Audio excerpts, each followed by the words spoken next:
আসসালামু আলাইকুম সবাইকে, welcome to BCS GK solve series.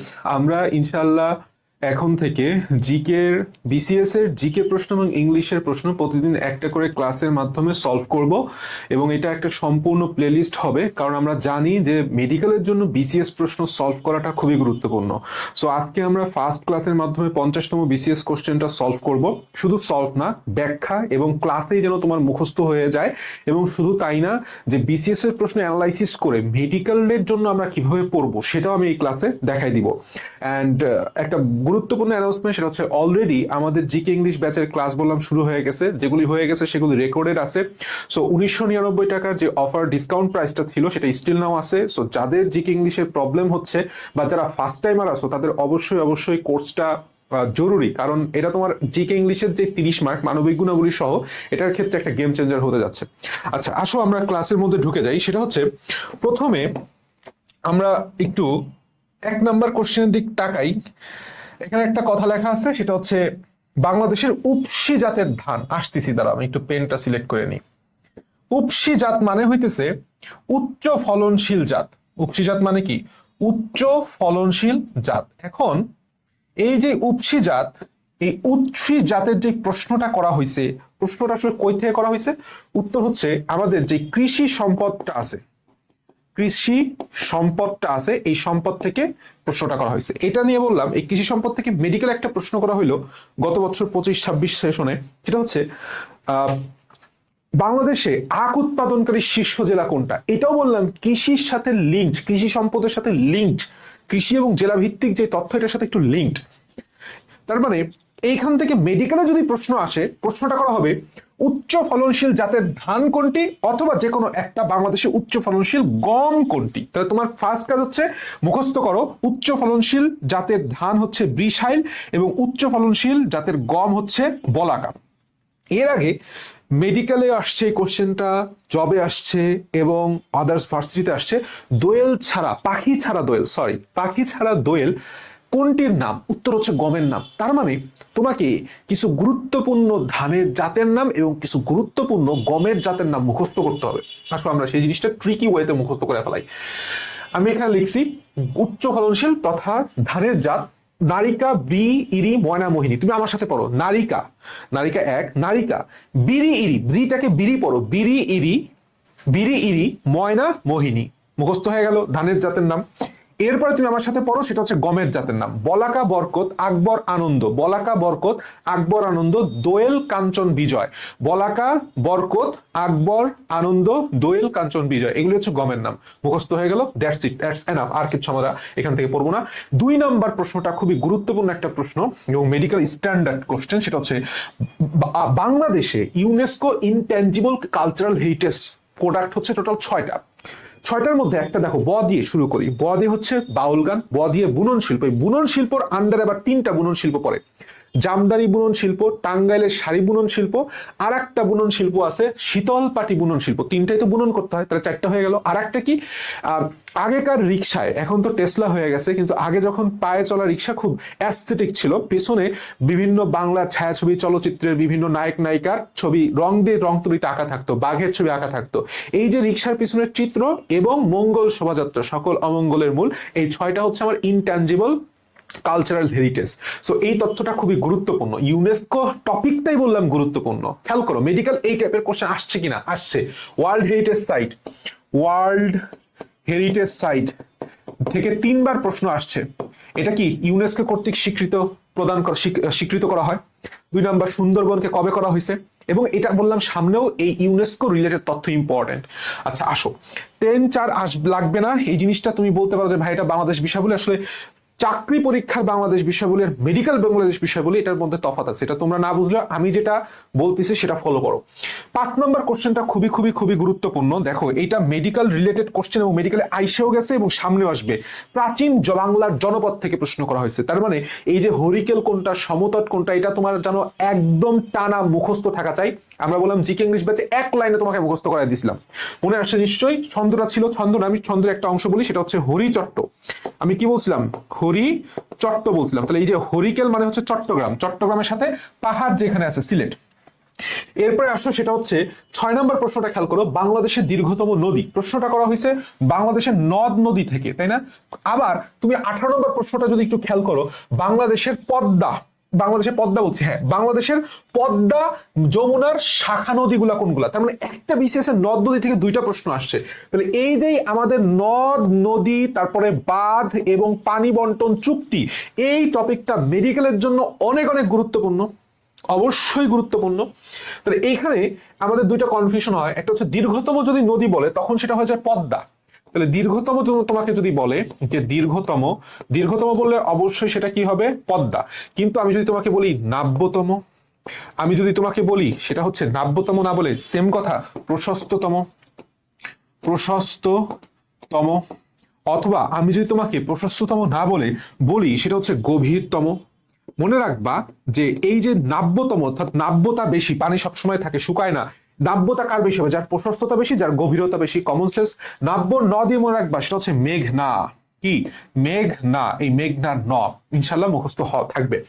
আচ্ছা, বাংলাদেশের মধ্যমায় এটা লাগবে না, সরকারি প্রতিষ্ঠান লাগবে না। এই 10 নম্বর কোশ্চেনটা খুবই গুরুত্বপূর্ণ, মেডিকেল এইভাবে প্রশ্ন আসবে। সেটা হচ্ছে কোন জেলায়, নিচের কোন জেলায় বা বাংলাদেশের কোন জেলায় রেল যোগাযোগ নেই? উত্তর হচ্ছে পটুয়াখালী।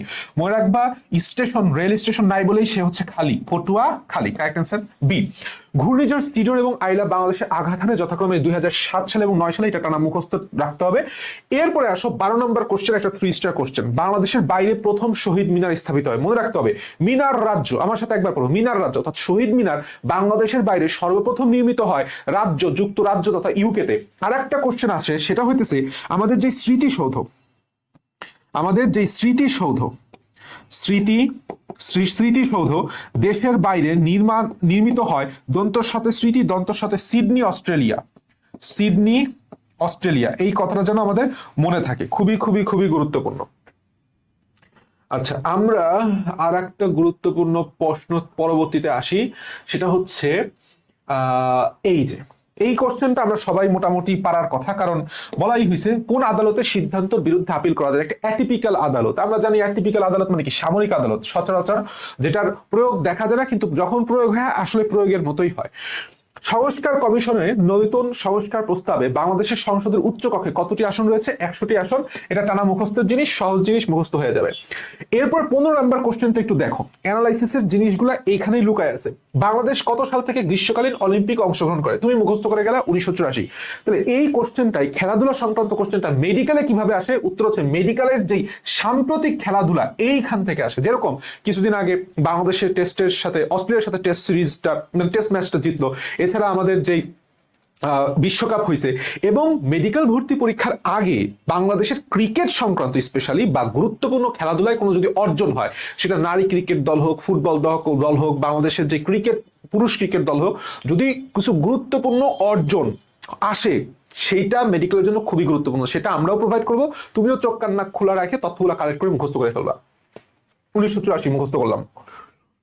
বাংলাদেশের সংবিধানের রক্ষাকর্তাকে? অ্যাকচুয়ালি উত্তরটা হচ্ছে, সঠিক উত্তর সুপ্রিম কোর্ট। যেহেতু অপশনে সুপ্রিম কোর্ট নাই, সুপ্রিম কোর্টে প্রধানকে বলা হয় প্রধান বিচারপতি, তাহলে আমরা প্রধান বিচারপতি দাগাবো। 18 নম্বর প্রশ্ন, বাংলাদেশের পদ্মা যমুনা নদীর শাখা নদীগুলা কোনগুলা? আমরা বললাম ক্লাসে উপনদীগুলা মুখস্থ করাই দিচ্ছি, কারণ উপনদীগুলা বেশি ইম্পর্টেন্ট মেডিকেলের প্রেক্ষাপটে। আসলে এখানে তোমাকে শাখা নদীগুলা পড়াই দিই। প্রথম কথা হচ্ছে যোদ্ধা মানে কি?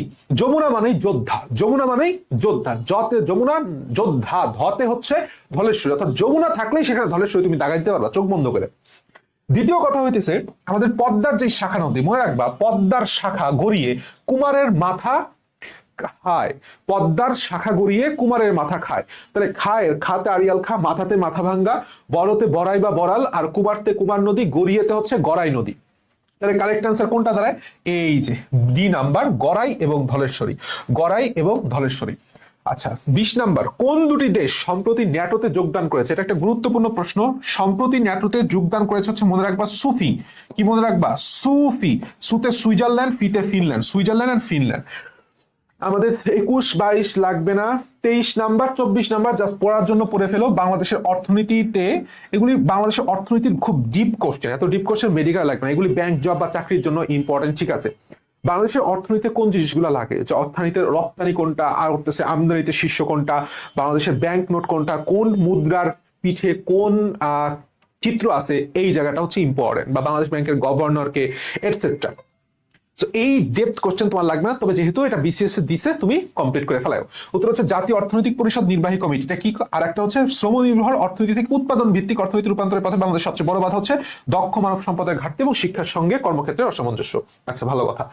এখন আসি উপরের দিকে, একটা গুরুত্বপূর্ণ কিছু কোশ্চেন আছে, সেটা হচ্ছে বাংলাদেশ সরকার, এই কোশ্চেনটা খেয়াল করো, পার্বত্য এটা বললাম মেডিকেল বা ডেন্টাল একবার এসে গেছে, প্রশ্নটা এইভাবে আসবে, সেটা হচ্ছে পার্বত্য চট্টগ্রাম শান্তি চুক্তি কবে স্বাক্ষরিত হয়? শান্তি, প্রথমে সালটা মুখস্থ করবা, শান্তি 7 মানে হচ্ছে 97, এরপরে তুমি ডেটে আসো 2 ডিসেম্বর 1997, মুখস্থ হয়ে গেছে। 26 নাম্বার গুরুত্বপূর্ণ আরেকটা প্রশ্ন, এইটা হচ্ছে মেডিকেল রিলেটেড অর্থনৈতিক কোশ্চেন, যে কোন সংস্থা বাংলাদেশের জিডি হিসাব করে? উত্তর হচ্ছে বাংলাদেশ পরিসংখ্যান ব্যুরো। খবরদার বাংলাদেশ ব্যাংক বা বাংলাদেশ অর্থ মন্ত্রণালয় এরকম দাগাবা না, এটা স্পেসিফিকলি তোমাকে মুখস্থ করতে হবে বাংলাদেশ পরিসংখ্যান ব্যুরো। এর জন্যই আসলে প্রশ্ন সলভ করাটা জরুরি, যে তুমি সবসময় কমন সেন্স দিয়ে উত্তর করতে পারবা না, কিছু কিছু জায়গায় স্পেসিফিক কোশ্চেনের স্পেসিফিক অ্যান্সার তোমাকে মাথায় রাখতেই হবে, মুখস্থ রাখতেই হবে। বাংলাদেশের রপ্তানি আয়ের প্রধান উৎস কোনটা? এই কোশ্চেনটা very very very much important এবং মেডিকেলের মতো খুবই স্ট্যান্ডার্ড। এটাকে এরকম কোশ্চেন মেডিকেলে আসছে। তৈরি পোশাক শিল্প, যেটাকে আমরা বলি হচ্ছে রেডিমেড গার্মেন্টস। কোন ফসলটি রপ্তানিতে বহুমুখীকরণের সম্ভাবনাময়? উত্তর হচ্ছে আলু। খুবই গুরুত্বপূর্ণ একটা কোশ্চেন। এরপরে আসো বাংলাদেশের সর্বশেষ সিটি কর্পোরেশন, আমরা সবাই জানি সেটা হচ্ছে বগুড়া 13তম সিটি কর্পোরেশন। বায়ুমণ্ডল এবং মহাশূন্যের মধ্যবর্তী রেখাটির নাম কারমান লাইন, এটা পইরে যাও। দুর্যোগ ব্যবস্থাপনার প্রথম ধাপ কোনটি? প্রস্তুতি, এটাও একটু তুমি পড়ে গেলা। এখন আসো আন্তর্জাতিক থেকে কোনো ঘাবড়ানোর কিচ্ছু নাই, তুমি জাস্ট প্যানিকড হয়েও না।